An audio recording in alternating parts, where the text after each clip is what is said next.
14절 하반절에 주를 보지 못하리라 라는 경고의 말씀이 있습니다. 그래서 오늘 우리는 어떻게 하면 주님을 매일매일 뵈면서 살아갈 수 있을까 하는 주제로 말씀을 나누려고 합니다.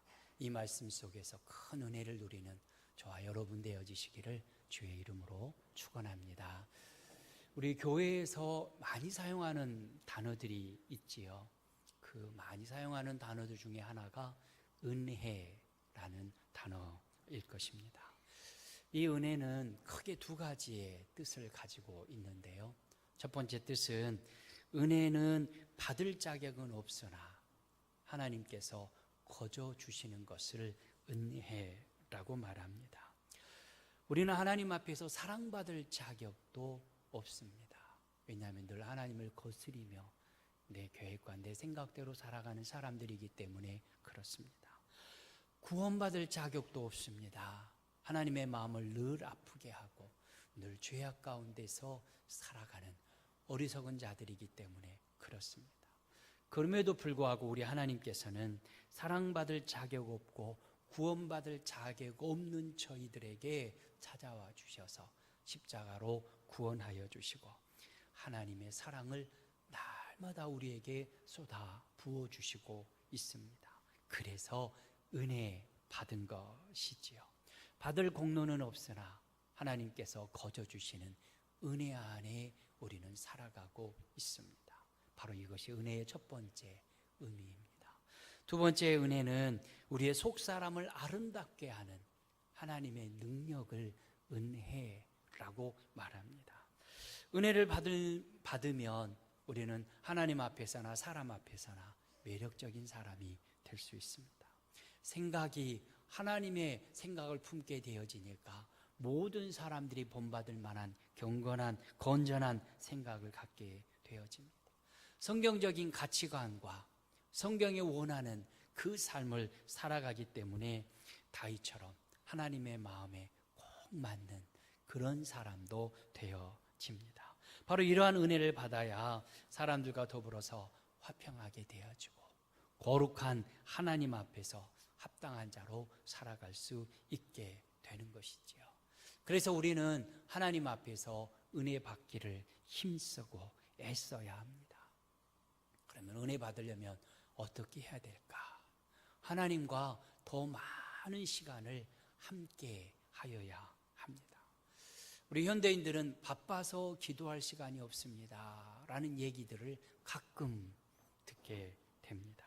그런데 바쁠수록 일이 더 많을수록 우리는 더 많이 기도하고 더 많이 하나님 앞에서 시간을 드려야 합니다. 그리고 또한 은혜 받으려면 하나님의 그 말씀을 묵상하고 그 말씀을 듣는 일에 더욱더 힘쓰고 애써야 합니다. 그래서 하나님의 말씀을 늘 집에서 성경을 통해서 읽고 묵상해야 할 뿐만이 아니라 하나님께서 지금 오늘 우리에게 주시는 하나님의 말씀 듣기 위하여서 부지런히 예배자가 되셔야 합니다. 그래서 주일 낮 예배 이렇게 예배 드리는 것뿐만이 아니라 오후 예배 시간에도 하나님이 말씀하시니 그 말씀 듣겠습니다 라고 주일날 오후 예배도 달려나와야 되고 수요일 밤에도 하나님께서 광양읍교회 강대상을 통하여서 말씀하시니 듣겠습니다 하는 마음으로 부지런히 교회로 달려나와 예배의 삶을 살아갈 때 그때에 우리는 은혜 안에서 온전히 살아가게 되는 것입니다. 오늘 본문은 또한 여러 가지 것으로 주님을 배우기 위해서는 이렇게 살아라 라고 가르쳐 주시는데요. 첫 번째가 화평과 거룩을 따라서 살아야 된다. 그러면 은혜 안에서 주님을 배우게 된다 라고 말씀하십니다. 우리 14절을 다시 한번 함께 봉독하겠습니다. 모든 사람과 더불어 화평함과 거룩함을 따르라. 이것이 없이는 아무도 주를 보지 못하리라. 아멘. 두 가지의 강조점을 가지고 있지요. 모든 사람과 더불어 화평하라. 그리고 두 번째는 거룩함을 따르라 라고 명령하는데, 이 두 가지가 없으면 주를 뵐 수 없다, 하나님을 배울 수 없다라고 엄히 선언하고 있습니다. 주를 보지 못하리라. 이 말씀은 생각해 보면 참으로 무서운 말씀입니다. 화평함이 없으면, 거룩함이 없으면 하나님과 교제할 수 없고 하나님의 얼굴을 배울 수 없고, 그러니 하나님을 만날 수 없다라는 경고의 메시지인 것입니다. 그러므로 마땅히 성도라면 화평함과 거룩함을 따라서 살아가야 한다. 여기서 따르라라고 하는 이 말씀은 현재형입니다. 현재 명령형입니다. 그러니까 과거에 한번 나는 하나님을 따랐습니다, 이것은 중요한 것이 아닙니다. 매일매일 순간순간 하나님의 말씀을 따라서 순종하며 살아가야 된다. 계속해서 하나님의 말씀 따라가기를 힘쓰고 애써야 한다는 것입니다. 그러면서 먼저 화평함을 따라야 된다라고 명령하십니다. 이 화평함에 대해서는 예수님께서도 산상보훈에서 가르쳐 주셨습니다. 마태복음 5장 9절 말씀 함께 봉독하겠습니다. 화평하게 하는 자는 복이 있나니 그들이 하나님의 아들이라 일컬음을 받을 것이며. 아멘. 화평하게 하는 자가 하나님의 아들이다 라고 일컬음을 불리워지게 될 것이다 말씀하십니다. 그러니 화평하게 하는 일은 하나님의 자녀라면 마땅히 당연히 해야 할 일입니다. 그러니 성도 여러분들은 화평하게 하는 사람이 되어주시기를 바랍니다. 어디서든지 분쟁을 일으키는 그와 같은 사람이 되어지는 것이 아니라, 분쟁하고 있는 곳에 들어가서 그 분쟁을 잠재우고 화평하게 하는 사람, 그 사람이 하나님을 배울 수 있다라는 것입니다. 상처를 주는 사람이 아니라 상처를 싸매주는 사람, 그렇게 화평케 하는 자로 살아가는 사람이 복의 근원이다라는 말씀인 것입니다. 그리고 두 번째로는 거룩함을 따르라라고 명령합니다. 이 거룩함이 무엇일까요? 이 거룩함에 대해서 고린도후서 7장 1절은 이렇게 가르쳐주고 있습니다. 함께 봉독하겠습니다. 그런즉 사랑하는 자들아, 이 약속을 가진 우리는 하나님을 두려워하는 가운데서 거룩함을 온전히 이루어 육과 영의 온갖 더러운 것에서 자신을 깨끗하게 하자. 아멘. 거룩함이라고 하는 것은 육과 영의 모든 더러운 것에서 자신을 깨끗하게 하는 것이 거룩함이다 하는 것을 알 수 있습니다. 이 세상은 사실 온통 죄로 오염되어져 있습니다. 지난 여름 무척 더웠는데요, 한 번 더워지니까 그 더위가 그칠 줄 모르는 것처럼 이 세상이 죄로 오염되어져서 그 죄가 온 세상을 덮어버리고 말았습니다. 그렇기 때문에 우리가 적극적으로 그 죄와 피 흘리기까지 싸우지 아니하면 우리는 세속에 물들어서 거룩한 하나님의 백성다운 삶을 잃어버리고 말 것입니다. 그러니 성도는 하나님 앞에서 더러운 죄악과는 끊임없이 싸우면서 거룩을 지키기 위해서 힘쓰고 애써야 하는 것입니다. 그런데 생각해 보면 우리가 이 세상에서 거룩한 백성으로 산다고 하는 것 정말로 쉬운 것이 아니다 하는 것을 생각해 보면 생각할수록 깨닫게 되어집니다. 왜냐하면 이 오염된 세상에서 거룩한 하나님의 사람으로 살아가면 비난을 받게 되기 때문에 그렇습니다. 왕따가 되어버린다. 요즘 아이들 말로 왕따가 되어버린다는 것입니다. 그런데 왕따가 되어지는 것은 다른 것이 아닙니다. 거룩한 하나님의 사람이다 라는 증거입니다. 우리는 거룩하신 하나님께서 구별하여 세우신 거룩한 백성입니다. 그러니까 세상과는 함께 살아갈 수가 없고 세상과 어울려서 세상 사람들과 똑같이 살아갈 수는 없습니다. 그래서 오염된 죄에 오염된 세상에서 나는 하나님의 백성이다 라고 고백하고 그렇게 살아가기 위해서 힘쓰다 보니까 세상과 똑같을 수가 없죠. 그래서 저 사람 참 유별나 라고 말하기 시작하고 그러다 보면 왕따 아닌 왕따가 되게 된다는 것입니다.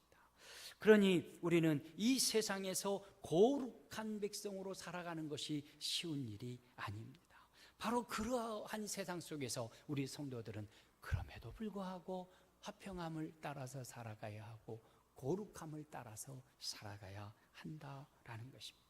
왜냐하면 화평함과 거룩함이 없으면 하나님을 배울 수 없기 때문에 그렇습니다. 자기 나름대로 열심히 하나님 앞에서 신앙생활을 한다 해도 주를 보지 못하게 된다라는 것입니다. 그러니 우리는 화평함과 거룩함이 없는 사람들 속에 우리도 포함되어져서 화평함과 거룩함이 없으므로 하나님이 보여주시지 아니하고 얼굴을 외면하시는 그 속에 살아가서는 안 된다라는 것입니다. 그래서 모든 사람들과 더불어서 화평하기 위해서 우리는 힘쓰고 애써야 하고, 그리고 거룩한 삶을 살아가기 위해서 우리는 최선의 삶을 하나님의 손 붙잡고 주의 뜻을 위하여 살아가기를 힘써야 하는 것입니다. 다시 말하면 하나님과 더 많은 시간을 보내기 위해서 손을 모으고 무릎을 꿇을 때 화평함과 거룩함을 따르는 자가 되어진다 하는 것을 기억하면서 이제부터는 하나님께 내 시간을 많이 내어드리겠습니다. 말씀 묵상하는데, 기도하는 곳에 내 시간을 드리겠습니다. 결단하고 다짐하는 저와 여러분 되어질 수 있기를 바랍니다. 어떻게 하면 주를 배울 수 있을까? 두 번째로는 쓴뿌리로 인한 더러움을 제거해버려야 된다라고 본문이 말씀합니다. 쓴뿌리는 어릴 적 상처나 또 삶 속에서 만난 여러 가지 아픔들을 지혜롭게 잘 해결하지 못할 때 쓴뿌리는 우리 안에서 자라가게 되어집니다. 그러면 그 쓴뿌리는 우리 자신도 괴롭히고 다른 사람들에게도 괴롭게 하고 다른 사람을 해치게 되어지는 것입니다. 그러다가 결국 인간관계는 악화되어지고 삶의 목적, 바른 삶의 목적을 이루지 못한 채 살아가게 되는 것이 이 쓴뿌리입니다. 근데 이 쓴뿌리는 다른 사람들을 볼 때 없는 것처럼 보여집니다.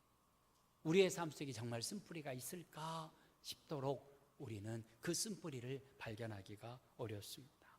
그런데 그 쓴뿌리는 무엇과 같냐면 구정물통 속에 있는 음식물 찌꺼기와 같습니다.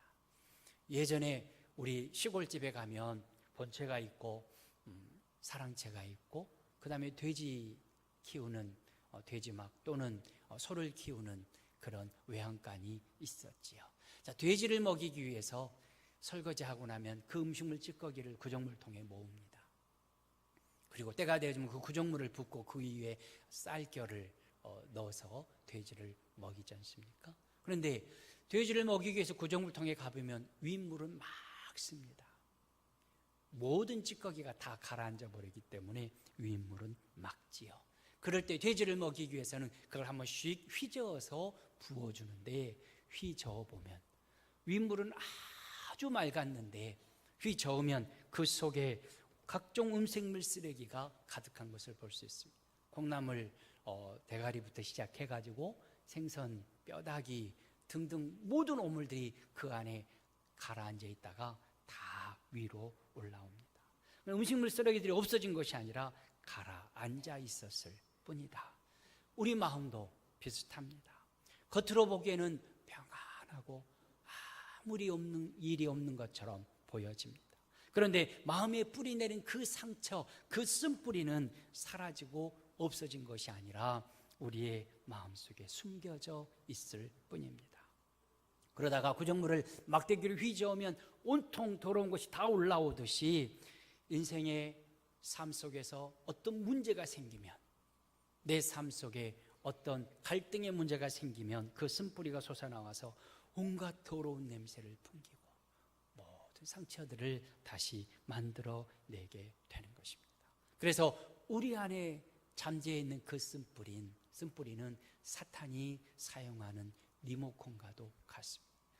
사탄이 원하는 대로, 사탄이 원하는 삶을 살아갈 수 있도록 하기 위해서 그 쓴뿌리의 리모컨을 작동만 시키면 쓴뿌리가 올라와서 우리의 인생과 우리의 삶의 환경이 망가져 버리게 되어지는 것입니다. 그래서 어떤 상황이 되어지면 그것은 사탄이 하는 일이었지 사람이 하는 일이 아니다 라고 말할 수밖에 없는 그 상황은 바로 이 쓴뿌리가 사탄에 의해서 작동되고 있을 때 그렇게 보여지게 되는 것입니다. 그래서 어떤 상황을 만나면 사탄은 조종해서 쓴뿌리의 상처들을 위로 끌어올려 버립니다.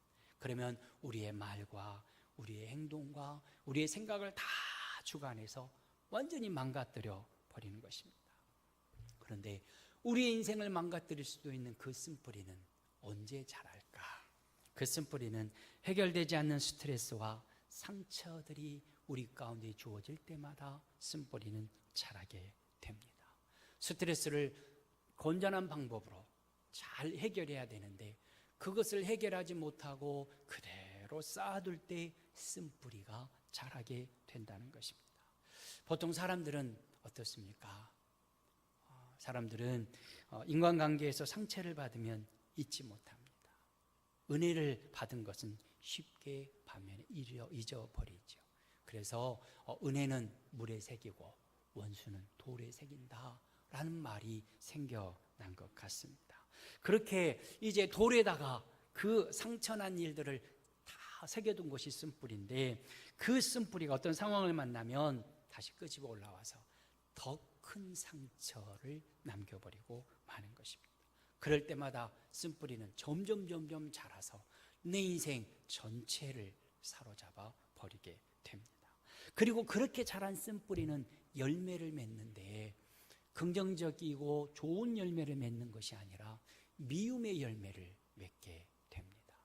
성령 하나님께서 우리에게 맺게 하시는 열매는 사랑과 희락과 자비와 온유와 충성과 온유와 절제 등등의 이와 같은 9가지 열매를 주렁주렁 맺어서 하나님께 영광 돌려드리게 하는데 쓴뿌리로부터 돋아나서 맺는 열매는 미움의 열매입니다. 그래서 한번 미워하기 시작하면 그 미움의 끝은 없습니다. 죽을 때까지 미워하는 것입니다. 그래서 첫인상으로 미움이 박히면 평생 미워하고 그를 미워하다가 미움 가운데 자기도 죽음을 맞이하게 되는 것입니다. 속담에 이런 말이 있죠. 종로에서 뺨 맞고 한강에서 눈 흘린다 라는 말이 있습니다. 상처는 어느 때 생겼습니까? 어린 시절에 부모로부터 또는 친척과 이웃들로부터 받았습니다. 또 살아가면서 많은 사람들에 의해서 상처가 덧나기도 하고 새롭게 생기기도 하면서 쓴뿌리가 자라났습니다. 그런데 원망은 엉뚱한 사람에게 한다라는 것입니다. 그래서 엉뚱한 곳에서 원망하고 그 쓴뿌리를 드러내서 상처를 주니까 종로에서 뺨 맞고 한강에서 눈을 흘기는 눈을 보는 사람은 무슨 죄가 있습니까? 아무런 죄가 없는데도 그런 일을 당하게 된다는 것입니다. 그렇게 쓴뿌리를 가지고 있으면 마음의 정서가 성숙해지지를 못합니다. 기쁠 때 같이 기뻐하고 슬플 때 함께 슬퍼해 주는 것이 당연한 정서임에도 불구하고 사촌이 또는 사돈이 땅을 사면 배가 아픕니다. 반대로 이웃의 어려움이 당하면 고소해하고 속으로 즐깁니다. 위로의 말은 하는데 실상은 남의 불행을 나의 행복으로 여기며 살아가게 되어지는 것이 이 쓴뿌리의 열매이더라라는 것입니다. 그러니 우리는 이 쓴뿌리를 반드시 제거해야 합니다. 이 쓴뿌리를 제거하지 아니하면 신앙으로 성숙한 신앙생활을 하지 못할 뿐만이 아니라 성숙한 인격을 갖출 수도 없게 되어지고 다른 사람과 더불어서 화평하게 살아가야 되는데 그 화평도 누릴 수 없게 되는 것입니다.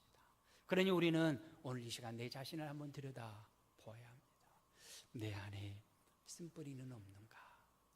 내 안에 상처가 켜켜이 쌓여서 그것이 쓴뿌리가 되어지고 그것이 어떤 상황만 되면 내 삶을 사로잡아 내 생각을 사로잡아서 내 생각이 아니라 마치 사탄이 원하는 대로 살아가고 있지는 않는가 살펴보아야 합니다. 아무런 일 없이 교회 나와 예배드리고 봉사하고 찬양하고 집으로 돌아갑니다. 직장 생활도 잘 감당합니다. 그런데 그 누구도 알지 못하는 쓴뿌리가 자라가고 있을 수 있다라는 것입니다. 그래서 하나님께서 그 쓴뿌리를 해결하라, 쓴뿌리를 찾아서 해결하라 라고 오늘 본문에서 우리에게 말씀하시고 계십니다. 15절 말씀 다시 한번 봉독하겠습니다. 또 쓴뿌리가 나서 괴롭게 하여 많은 사람이 이로 말미암아 더럽게 되지 않게 하며, 쓴뿌리를 적절하게 뽑아버리거나 적절하게 해결하지 못하고 방치하면 인생에 괴로움이 찾아오게 된다는 것입니다. 누가 괴로울까? 첫 번째로는 자기가 괴롭습니다. 화평함도 없고 행복도 없고 기쁨도 없게 되는 것입니다. 쓴뿌리가 솟아올라서 사탄이 리모컨을 눌러서 쓴뿌리로 인하여서 화를 내고 쓴뿌리로 인하여서 내가 많은 사람들 앞에서 소리를 지르고 나면 그날 밤에는 말할 수 없는 괴로움이 내게 찾아오게 된다라는 것입니다. 그래서 쓴뿌리의 상처로 가장 고난받고 고통당하는 사람은 자기 자신이다라는 것입니다. 그뿐만이 아니죠. 그 쓴뿌리의 고통으로 몸부림치는 사람을 보는 주변에 있는 모든 사람도 괴롭기는 매한가지입니다. 그러니 가족과 이웃을 괴롭게 하는 것이 바로 이 쓴뿌리를 방치했을 때에 나타나는 현상입니다. 그리고는 결정적으로 우리 인생이 더러워지고 만다라는 것입니다. 자기만 더러워지는 것이 아니라 15절 말씀처럼 많은 사람이 이로 말미암아 더럽게 되지 않게 하라. 한 사람의 쓴뿌리로 인하여서 많은 사람들이 더럽게 되어버리고 만다는 것입니다. 쓴뿌리로 인하여 더러워지는 것의 대표적인 것이 16절 나타나는 음행입니다. 15절 하반절부터 이로 말미암아 더럽게 되지 않게 하며 음행하는 자와 망령된 자라고 쭉 이어져 갑니다. 그러니 더러워지는 것의 대표가 음행이라는 것이죠. 이 음행이라고 하는 더러움은 성적인 타락입니다. 상담학자들, 심리학자들의 기록에 의하면 성적인 것에 지나치게 집착하는 사람들, 그 원인을 살펴보면 어릴 적 마음의 상처와 쓴뿌리다 라고 이야기하는 것들을 읽어볼 수 있습니다. 마음의 상처가 쓴뿌리가 되어지고 그것이 남아있으면 음행과 온갖 더러운 것들이 계속해서 나타나게 된다는 것입니다. 예를 들면 이렇다고 합니다. 엄마의 사랑을 충분하게 받으며 아이들은 자라가야 합니다. 그런데 어릴 적에 엄마의 사랑을 충분히 받지 못하면 그게 상처요, 그게 쓴뿌리가 되어버리고 만다는 것입니다. 그렇게 되어지면 엄마의 사랑을 받지 못한 아들은 자라서 수많은 여자들과 관계를 맺음으로써 엄마에게 받지 못한 사랑을 보상받으려고 한다는 것입니다. 그럴 때 음행이 나타나게 된다. 그러니 이거는 예를 드는 것이고, 우리 안에 있는 쓴뿌리를 해결해 두지 아니하고 그대로 놔두면 어떤 결과를 맞이하게 되는가? 17절 말씀에 그 결과가 어떠한지를 말씀하고 있습니다. 우리 함께 봉독하겠습니다. 너희가 아는 바와 같이 그가 후후에 축복을 이어받으려고 눈물을 흘리며 구하되 버림바가 되어 회개할 기회를 얻지 못하였느니라. 아멘. 우리가 함께 모여 찬양하고 기도하고 예배를 드린다 할지라도 마음속에 있는 쓴뿌리를 그대로 간직한 채 신앙생활을 한다면 버림바가 되어서 회개할 기회조차 얻지 못할 수도 있다라는 것입니다. 왜냐하면 쓴뿌리는 사탄의 리모컨과 같은 것이기 때문에 그렇습니다. 그러니 이 마음의 상처와 쓴뿌리는 반드시 제거하고 뽑아버려야 합니다. 그런데 이 쓴뿌리가 참 고약한 것입니다. 쓴뿌리가 고약한 것이어서 내 내면에 깊이 숨어버립니다. 그래서 사람들마다 나는 쓴뿌리 없어요, 나는 상처 없어요, 나는 건강한 내면을 가지고 있습니다 라고 말하고 그렇게 행동을 합니다. 그러니까 제거하기가 더 어렵기도 한 것입니다. 제거된 것 같지만 또 그 쓴뿌리가 내 안에 여전히 남아있어서 나를 아프게 하고 이웃을 아프게 아프게 하는 경험들, 그것들을 늘 하게 되는 것입니다. 그런데 이 아무리 깊이 뿌리 내린 이 쓴뿌리라 할지라도 성령 하나님의 은혜 안에서 하나님의 빛을 비추이면 그 쓴뿌리는 완전하게 제거되어지는 줄 믿습니다. 우리는 여름 장마가 지나면 곰팡이들을 많이 만날 수 있습니다. 이불에도 곰팡이가, 또는 이제 옷에도 곰팡이가 피게 되어지지요. 옷에 핀 곰팡이, 이불에 핀 곰팡이를 가장 효과적으로 제거하려면 어떻게 해야 되나요? 햇볕에 내널면 곰팡이 제거할 수 있지요.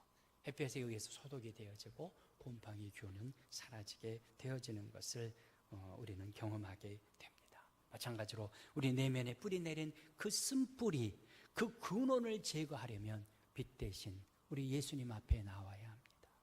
하나님의 은혜의 빛, 하나님의 그 사랑의 빛 가운데 나와서 치유하시고 회복해 하시는 하나님의 은혜를 경험할 때에 우리 안에 내면에 자라고 있는 쓴뿌리를 뽑아낼 수 있는 것입니다.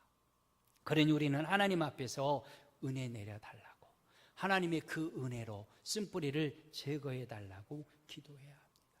하나님 앞에 나와 기도와 간구로 하나님을 바라보며 맡겨드리는 것 외에 쓴뿌리를 제거하는 다른 방법은 없습니다. 그 쓴뿌리 때문에, 내면의 상처 때문에 상담하는 사람, 상담소를 찾아가기도 합니다. 그래서 상담을 통해서 마음을 가볍게도 하고 상처의 근본 원인, 쓴뿌리의 근본 원인을 발견하기도 하지만, 그러나 그것을 근본적으로 해결할 수 없습니다. 내 안에 있는 상처와 쓴뿌리로 인한 여러 가지 해악들이 가득하니까 나는 꾹꾹 잘 눌러서 참아야 되겠다 다짐하지만 참는다고 해서 문제가 해결되어지는 것도 아닙니다. 오직 하나님의 은혜 안에서 하나님 앞에 나와 하나님께서 마음의 쓴뿌리와 상처를 치유하고 회복시켜 주시기를 기도하며 삶을 하나님 앞에 맡겨드릴 때에 쓴뿌리의 문제가 해결되는 것입니다. 그러니 이제는 이렇게 기도하시기 바랍니다. 하나님, 저는 어릴 적부터 아무에게도 말할 수 없는 상처가 내 안에 있습니다. 하나님, 그때 이와 같은 모습으로 살아감으로 말미암아 내 안에 상처가 생겼는데 그 상처가 쓴뿌리로 내 안에 남아 있음을 고백합니다. 내 안에 있는 이 쓴뿌리, 나는 뽑아낼 수 없고 나는 해결할 수 없사오니 하나님 은혜를 부어주셔서 나를 고쳐주시고 쓴뿌리를 뽑아 주옵소서. 하나님 앞에 간절히 기도하며 나아갈 때 그 쓴뿌리로 인하여서 더러워지는 것을 막을 수 있다 하는 것을 기억하면서, 하나님, 내 안에 있는 쓴뿌리, 내 안에 있는 상처를 뽑아주시고 치료하여 주옵소서 하는 기도가 여러분의 기도의 제목이 되어지시기를 주의 이름으로 축원합니다.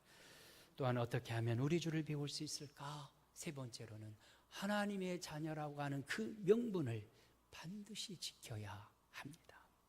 우리는 하나님의 나라 백성입니다. 우리는 하나님의 아들, 딸, 하나님의 자녀입니다.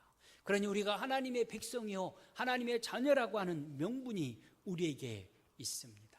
그리고 요한복음에서는 그것을 권세, 하나님의 자녀가 되는 권세를 주셨다라고 3장 16절에서 말씀하십니다. 그러니 이 하나님의 자녀라고 하는 이 명분은 곧 권세고, 또 그것은 하나님께서 우리에게 직접 허락하신 놀라운 은혜입니다. 그러니 하나님의 자녀라고 하는 이 명분을 소홀히 취급해서는 안 된다라고 본문이 말씀하십니다. 그러니 항상 우리는 이렇게 고백하고 다짐해야 합니다. 나는 하나님의 자녀입니다.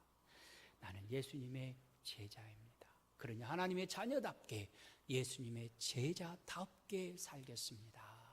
늘 고백하고 그렇게 마음속에 다짐해야 합니다.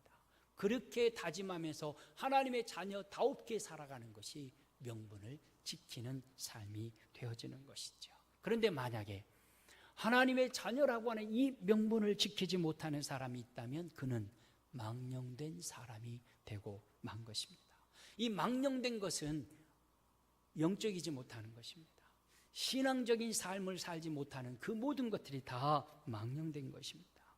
그것은 하나님이 주신 하나님의 나라의 복을 누리는 것보다 이 세상에서 성공하고 더 많은 물질을 가지는 것을 더 좋아하는 것이 망령된 것입니다. 우리가 받은 구원의 기쁨을 누리는 것보다 이 땅의 물질과 명예를 누리는 것, 그것을 내가 갖는 것을 더 중요하게 생각하는 것이 바로 망령된 것이다 하는 것을 우리는 기억해야 합니다.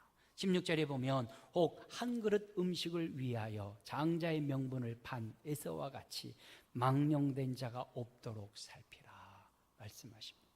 에서가 누굽니까? 이삭의 두 아들이지요. 이삭이 뒤늦게 아기를 가졌습니다. 리브가의 태중에 아기가 있는데 태중에서 두 아이가 싸웠습니다. 그래서 두 국민이 태중에 있고 큰 자가 작은 자를 섬길 것이다 라고 하나님이 말씀하여 주시죠. 그리고 아기를 낳았는데 에서가 장자요 야곱이 둘째 아들이었습니다. 그런데 어느 날 에서가 사냥하고 돌아오니까 너무너무 시장했습니다. 그때 마침 야곱이 팥죽을 쓰고 있었는데 이 팥죽 한 그릇 먹으려면 형이 가지고 있는 장자의 그 명분을 내게 파십시오. 그러니까 좋다 하고 팔아버렸습니다. 우선 먹기는 꽃감이 달지요. 그러니까 꽃감을 다 빼먹어버렸습니다. 나중에 엄마한테 꾸중 들을 것 생각하지도 않고 다 빼먹어버린 아이처럼 당장 배고픔을 해결하기 위해서 팥죽 한 그릇에 장자의 명분을 팔아버렸다. 장자의 명분보다 팥죽 한 그릇을 더 중요하게 생각했기 때문에 팔아본 것이죠.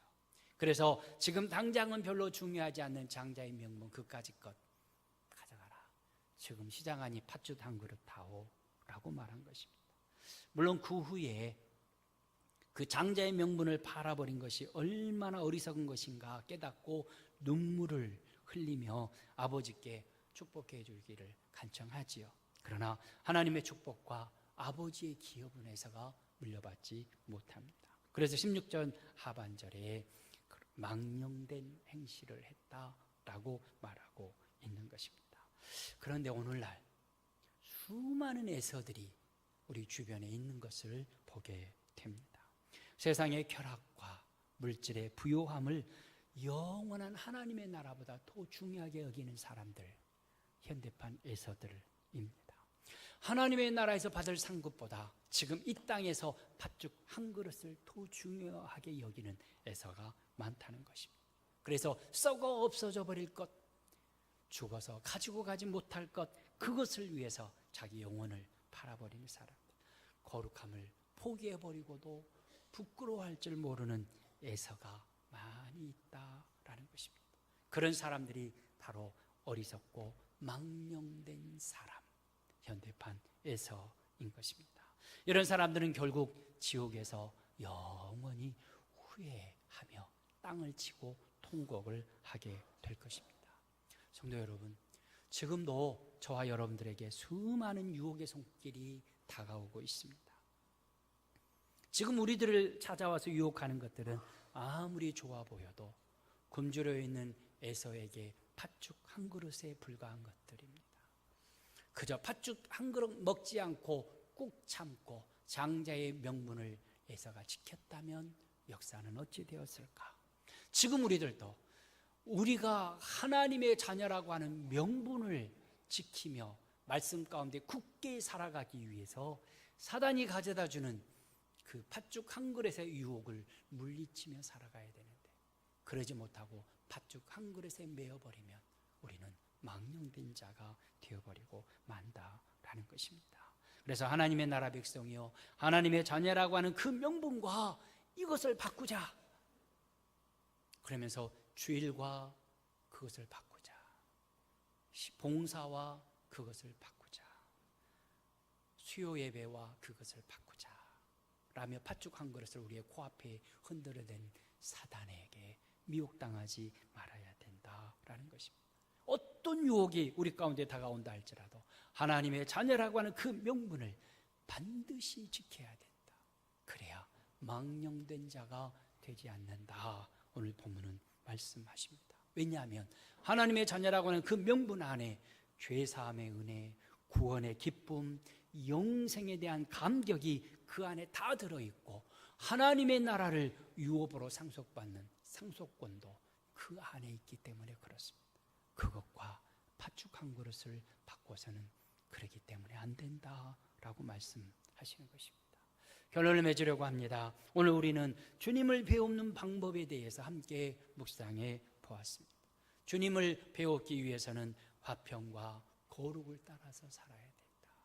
모든 사람과 화목하게 지내며 거룩한 하나님의 자녀다웁게 거룩한 구별된 삶을 살아야 된다. 설령 왕따를 향하는 한이 있어도 구별된 삶을 살아야 된다. 그러면 하나님을 배우게 된다. 말씀 나눴습니다. 우리 안에 상처와 어릴 적부터 켜켜이 쌓여있던 그 쓴뿌리를 제거해야 더러움에서 벗어날 수 있다. 그리고 하나님을 배울 수 있다. 함께 말씀 나눴습니다. 그리고 어떤 상황 속에서도 하나님의 나라 백성이요 하나님의 자녀라고 하는 명분을 반드시 지켜야 함을 함께 말씀을 통해서 마음에 새겼습니다. 그렇게 살아가기 위해서는 서론에서 말씀드린 것처럼 은혜 안에 있어야 합니다.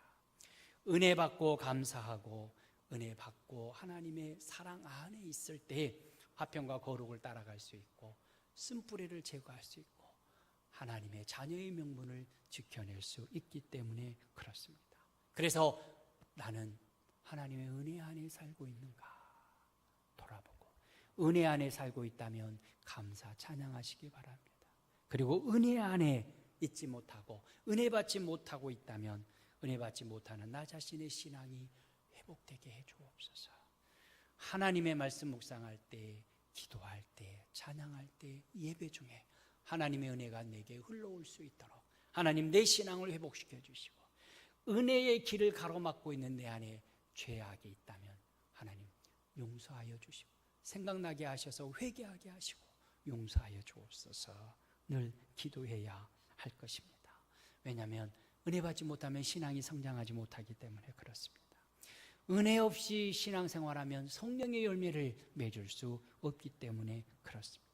그러니 우리는 은혜 받기를 힘써야 된다 하는 것을 기억하면서 광양호교회 오늘 예배하는 사랑하는 성도 여러분 모두는 기도와 찬양을 통해서 하나님 앞에 예배를 통해서 은혜를 사모하고 그 안에 거함으로 은혜 안에 거함으로 매 순간순간마다 하나님을 배우는 복을 누리시기를 우리 주의 이름으로 축원합니다. 하나님 아버지 감사합니다.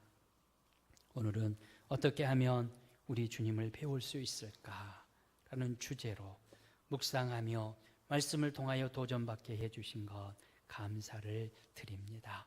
아버지 하나님 앞에서 매일매일 은혜 안에 거함으로 화평과 거룩을 따라 살아가며 쓴뿌리로 인한 더러움을 제거하고 자녀의 명분을 지키며 하나님께만 온전히 영광 돌려드리는 신실한 하나님의 사람들이 되어줄 수 있도록 은혜 입혀 주옵소서. 사랑의 손길로 붙잡아 주옵소서. 예수님의 이름으로 기도하옵나이다. 아멘.